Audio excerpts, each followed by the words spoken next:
Hey everybody, hope you're doing well. Josh Peck here with Daily Renegade from Daily Renegade. This is not a sharpening report episode. This is an update video. I want to do more of these, and hopefully I'll get the chance to do that. But somebody sent in a question that I thought was a really good question and something that should be addressed. And this comes from Karen. I'm just going to use first names only. I don't want to embarrass anybody. And instead of reading the whole thing, she's asking basically if the Essenes were Gnostic, because some people say that the Essenes who, and for those who don't know, the Essenes are those who wrote, those people who, they wrote and kept the Dead Sea Scrolls generally. It's a little more complicated than that, but basically at the time of Christ, you had Pharisees, Sadducees, and Essenes. Most likely in Acts, when it talks about the sect called the Way, that's talking about the Essenes, specifically the Zadokian priests, which were in Qumran teaching at that time. So the question is, were the Essenes Gnostic? Well, it depends on the context that you're looking at. So in theology, true Essene theology, no, they weren't Gnostic. But were there Gnostics at that time calling themselves Essenes? Absolutely. And we've had this all throughout history. You have Gnostics today that are calling themselves Christians. There are Gnostics that fully believe that they're Christians and they just have Gnostic theology. Impossible. The two cannot, there's no connective tissue there. The two could not be further apart. You can't be a Gnostic and a Christian. You're one or the other.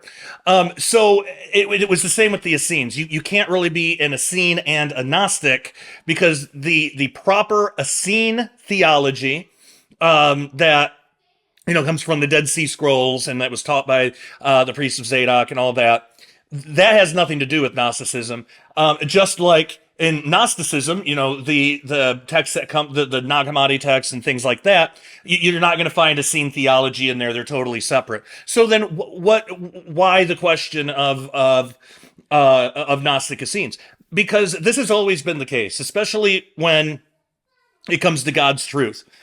There's always going to be factions that want to take on that name for themselves because it adds legitimacy. So at the time it would have been Essene. Today it might be Christian. Again, there are so-called Christian witches. There are people that practice witchcraft and then they do that under the name of Christianity. There's lots of New Agers, lots of people who are entrenched in New Age theology that are calling themselves Christian, and they're bringing that stuff into the church. So this is not new. And actually I did cover this some in my book, my 2-volume set, Forgotten Prophecies of the Dead Sea Scrolls. And by the way, I'm going to go through a section of that book, but if you're reviewing this at dailyrenegade.com, I have a PDF attached to this video where you can download and you get all the references and you get all the footnotes and everything, where you can actually just download this teaching that I'm about to go through right now on the heretical factions of the Essenes. So that's one of the perks that you get from being a member of Daily Renegade. So dailyrenegade.com is the place to do that if you want to get a membership. It's only $10 a month or $100 a year. And if you can do it, I suggest getting the $100 a year. It's cheaper in the long run, and essentially you get 2 months for free. But with that, you get a lot of perks. You get early access to videos. You will get any video that I do, you will get it earlier than they go up on YouTube and Rumble. Also, you get complete videos. Most times on YouTube and Rumble, like with the sharpening report, I can't put up the full video because of censorship issues. But at dailyrenegade.com, there are no censorship issues. So you can find the full videos there. Also, we have a community tab where we all fellowship together. It's basically like Facebook without the censorship. It works the exact same way. And we all fellowship with each other on there. And then the watch page is like YouTube without the censorship issues. So it's easy to find videos and all that. And we're upgrading all the time. That is dailyrenegade.com. So if you are a member, you can download that PDF and follow along. But basically, there were heretical Essene factions, just like today there are factions of so-called Christianity that aren't really Christian. So it's really interesting how much similarity that we can actually see. Sorry, one second. It's really interesting the similarities that we can see between things that we're dealing with today in Christianity and things that the Essenes had to deal with. Now, at least as much as Christians, the Essenes are largely misunderstood in our modern era. So many consider the mysterious Essenes as one homogeneous group. And while yes, there is a core doctrine that is Essene, just like there's a core doctrine that is Christian, still in the world at that time, it wasn't just this one homogenous group, just like Christianity in our day today isn't. So people think that the Essenes were either this or they were that. They were either or rather than both and. So we see the same thing in how the world views Christianity and its followers today. So to the outside world, Christians all hold one specific set of beliefs or another without variety, to the outside world. That's how they see us. And this concept about modern Christianity, clearly this is mistaken, but it's not unique. It's almost human nature to make blanket generalizations about a group rather than develop a more, nuanced understanding. So to prove this, try typing in a Google search engine, try typing in Christians are, or Republicans are, or liberals are, and allow the search engine to autofill for you what others have previously searched. Chances are you won't receive autofills that say anything like a wide variety of unique people who all have a few common beliefs. You'll probably get terms like negative or cruel or stupid. And those three results I actually received when I did this myself. And the same misconceptions can be found in our modern understanding of the Essenes. So, as we've already seen, because I've talked about it in other videos and I've written about it in my book, if the ancient historical records are correct, there were Essenes who believed in the Tanakh, which is the Old Testament, who lived through various cities of Israel from around the 2nd century BC to the 1st century AD. And again, if you want reference footnotes to that, I have them in that document, in that PDF at dailyrenegade.com on the webpage that this video is on. However, there were also groups of Gnostics and heretics who existed around the same time and called themselves Essenes, much how today's Christians must deal with groups of New Agers calling themselves Christian. Throughout history, the Essenes had heretical groups take on their name. Even within the Essene community in Israel, at least 3 different factions broke off from the believing remnant. So, piecing together works from Josephus and Hippolytus, we learn that one faction typically believed normal actions and practices were idol worship even. Something as simple as carrying coins was deemed idolatrous by this group because they considered the face on the coin as a graven image. A modern counterpart to this might be those who claim that putting up and decorating a Christmas tree is idol worship, that no true Christian should take part in any holidays, and that doing so proves that they're not really Christian. Now, to be clear, this is not to suggest that anyone choosing to abstain from Christmas is a heretic. I'm not saying that. However, it becomes a problem when it goes from a personal decision to being forced on other Christians, claiming that they don't really love God or believe their Bibles if they continue to celebrate Christmas. That's where it gets into trouble. The manipulation, attacks, and attempts of force is what can make something like this heretical. But of course, this is just one example among many. Now, there was a second faction.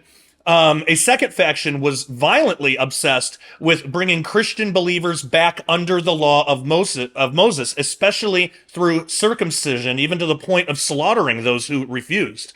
These were known as the Circumcision Party, a group of Jews that actually do show up in the New Testament. And this could be comparable to modern-day hyper-Hebrew roots believers who teach that Christians must go back under the law of Moses to be saved. Now, admittedly, in America, this hasn't been so extreme to warrant mass slaughter of dissidents yet. And, of course, not every Hebrew roots believer would say that the law of Moses saves, but the hyper-Hebrew roots believers do take it that far, sometimes even to the point of denying the writings of Paul, claiming him to be a false apostle. Couple that with trying to force or manipulate Christians into following the same way, and it becomes a clear heretical movement. Now, a third faction was careful about not calling any man Lord, even when tortured or placed under the threat of death. Now, at first, that sounds reasonable, but we shouldn't equate, because we should not equate any man with our Lord. However, at the time, Lord was just a title like king or prince.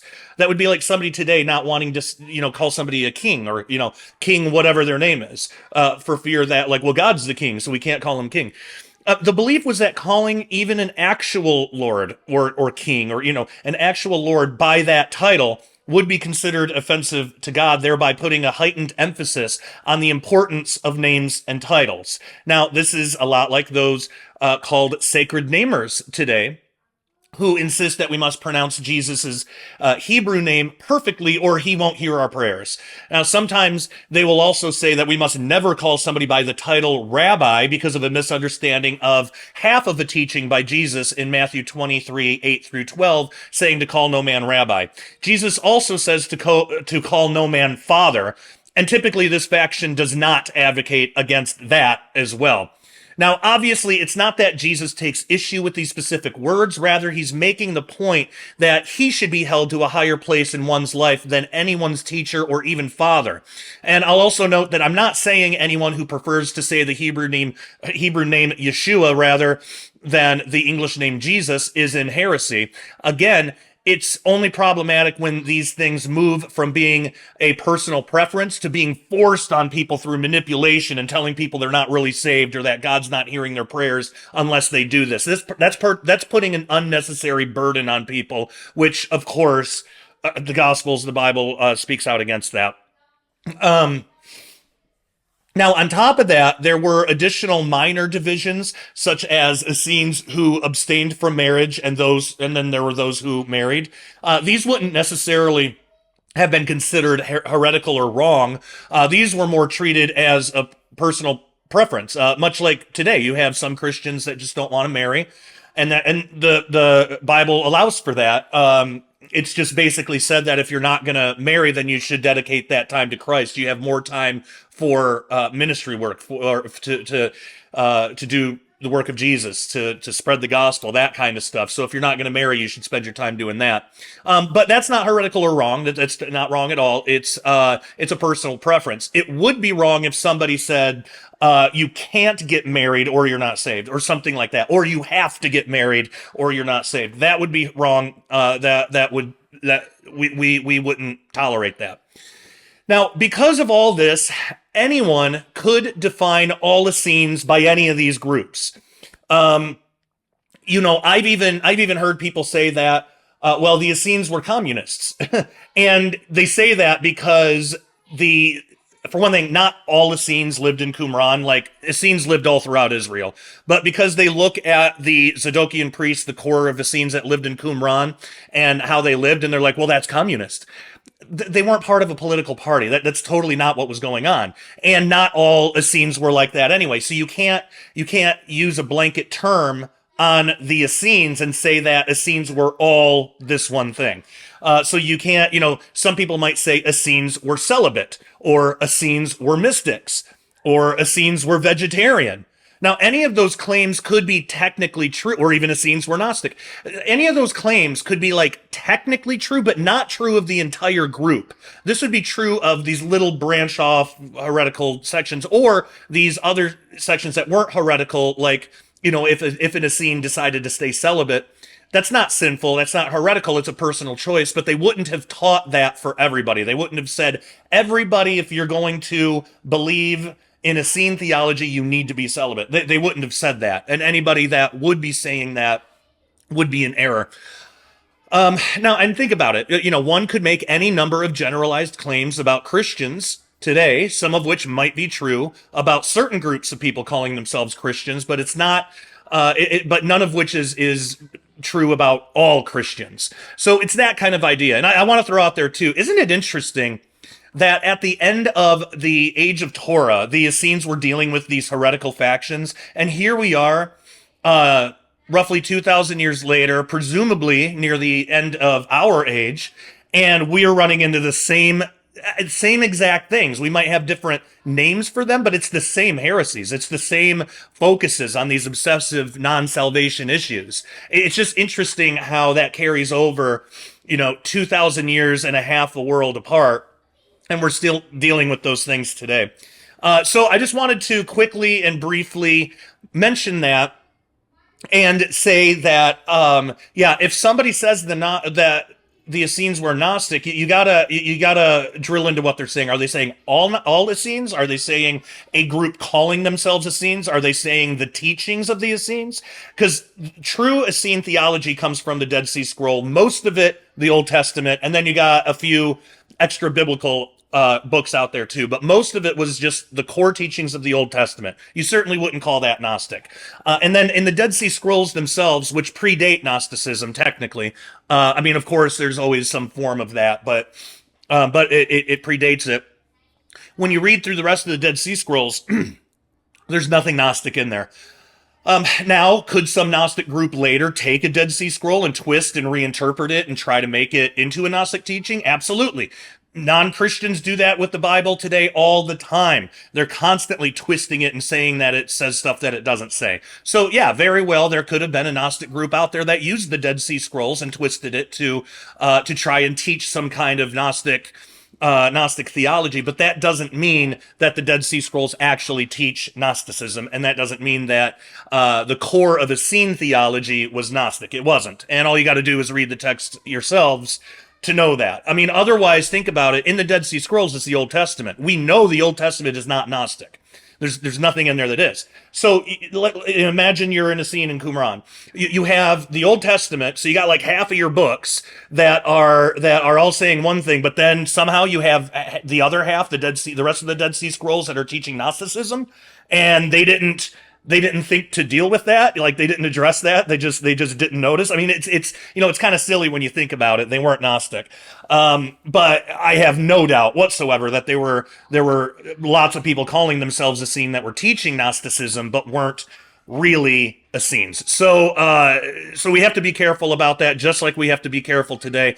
But I want to thank Karen for that question. And by the way, she gave me that question through the Josh and Christina Peck's official group. I'm probably going to change that name to just Daily Renegade Discussion Group on Facebook. So if you have a question, you can get a hold of me on Facebook. You can email me, joshpeckdisclosure@gmail.com. You can send me a message through Daily Renegade. And before we wrap up, I just got a couple of announcements. So the donation thing has changed a little bit. Not much. It's just we have a P.O. box now. So people have been sending donations to me, to Daily Renegade, or to me, or Christina, or to Nathan, our son, who is in remission for cancer but still has a lot of health issues. They've been sending checks into the Prophecy Watchers P.O. box. Well, you don't need to do that anymore. We finally do have a P.O. box of our own. So if you'd like to donate for anything, we are raising money to build some apps for Daily Renegade, so you guys can watch this on your TV or your phones. And also, obviously, for Nathan's health, we're constantly dealing with that. He has a whole slew of health problems. He is in remission, so he doesn't have cancer anymore, but he's got a slew of other health problems. Some of them we're just figuring out. There's some there's some mental and behavioral issues that we're dealing with, and it's extremely challenging. So please keep us in prayer over that. But if you would like to donate, best place is paypal.me/JoshPeckDisclosure. You can Cash App $JoshScottPeck, and then the P.O. Box, if you would rather send in a check, it is P.O. Box 270123, Oklahoma City, Oklahoma 73137, and all of that information is in the description below. Also, Daily Renegade is not 501c3, so your donations are not tax deductible. This is just a free gift. It's just a generous gift, and that it's nothing more than that. So, also, of course, like I mentioned, and I believe you saw in the commercial at the beginning, I've got my 2-volume set, book set. Forgotten Prophecies of the Dead Sea Scrolls. You can get that at prophecywatchers.com. I also have that linked in the description. Also, Prophecy Watchers is putting on a prophecy conference in Branson, Missouri. It is the Christmas in Branson Prophecy Conference, and there's going to be on-demand live streaming if you can't make it there in person. And I don't even know if in-person tickets are still available. They might be. But if you want to catch the live streaming, you do get access to every speaker. And I have a special promo code for you if you sign up for that. Signing up is easy. You can there's a link in the description below. It's prophecywatchersondemand.uscreen.io/order/customer_. I'm not going to read all that. The link is in the description below. But if you sign up there, use the promo code Peck Branson. All one word, all caps, PECKBRANSON, to have full access to all videos and speakers as soon as they're available. And for more information on the conference itself, I'll be speaking there. I'm giving 2 messages, one on the Dead Sea Scrolls, one on CERN. But if you want more information about the conference, speakers, and topics, go to BransonChristmasProphecyConference.com. Again, I have that in the link below. Also, I also have to make mention, we're about to have Terry Saka, a financial expert, back on again, who runs Cornerstone Asset Metals. I highly suggest, especially now, I highly suggest investing into some silver, but make sure you go through a good Christian company. There's not a lot of them. There's only one that I know that I can trust, and it's Cornerstone. I've been working with them for years. I don't promote a lot of outside companies on this channel, and this is why, especially with something gold and silver. There's so many scams. There's so much upcharge, and especially if you're somebody like me who just doesn't really know a whole lot about finance and savings and all that, except for maybe the very basics, and maybe not even that. Cornerstone is where to go. You can protect your assets with Cornerstone by just investing in some silver. And they'll guide you through the process. They're Christians too. They're just like us. They're all into end times, Nephilim. Like, they're treating this as a ministry effort to help the body of Christ during these economically tumultuous times. And I have all the information below, but just go to cornerstoneassetmetals.com today, or you can call 888-747-3309, and you can register for free information. Make sure you click that, Josh Peck Daily Renegade in the how did you hear about us drop-down menu. Terry Saka has offered, Cornerstone has offered that they will pay your shipping or IRA account opening fees, which is phenomenal. And again, if all of that is like Greek to you, not a problem. You can call and get some free information. They don't expect, you don't have to know anything. They're really, really nice. You can talk to them about the Bible, but they can explain it in a way that really makes sense, and they'll take it easy on you. They're also not salesmen. Like, they're not going to try to sell you something.